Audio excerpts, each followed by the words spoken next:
लग्नाचे दागिने म्हणजे श्रीमंत पेशवाई दागिने. नाशिकचे सुप्रसिद्ध सराफ मयूर अलंकार सराफ.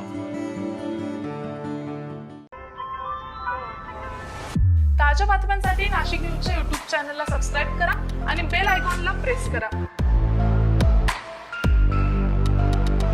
नाशिक शहरामध्ये गुन्हे शाखा युनिट क्रमांक 2 कडून मोठी कारवाई करण्यात आली आहे. मागील 3 महिन्यांपासून दरोड्याच्या गुन्ह्यामध्ये फरार असलेल्या आरोपीला पोलिसांनी अखेर जेरबंद केलाय. प्रशांत सोपान सदाफळे वय वर्ष 23 असं अटक करण्यात आलेल्या आरोपीचं नाव असून तो नाशिक रोड परिसरातील मोरेमळा भागामध्ये लपून बसल्याची गोपनीय माहिती पोलिसांना मिळाली होती. या माहितीच्या आधारे गुन्हे शाखेच्या पथकानं सापळा रचून कारवाई करत आरोपीला ताब्यात घेतलंय. चौकशी दरम्यान आरोपीनं गुन्ह्याची कबुली दिल्याची माहिती पोलिसांनी दिली आहे. सदर आरोपीवर नाशिक रोड पोलीस ठाण्यामध्ये भारतीय न्याय संहितेच्या विविध गंभीर कलमांखाली गुन्हा दाखल आहे.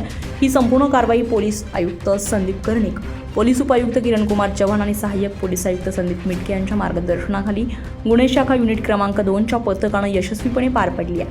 या कारवाईमुळे नाशिक शहरातील गुन्हेगारी विरोधात पोलिसांची कडक भूमिका पुन्हा एकदा समोर आली आहे. संजय परमार, नाशिक न्यूज, नाशिक. ताज्या बातम्यांसाठी नाशिक न्यूजच्या YouTube चॅनलला सबस्क्राईब करा आणि बेल आयकॉनला प्रेस करा.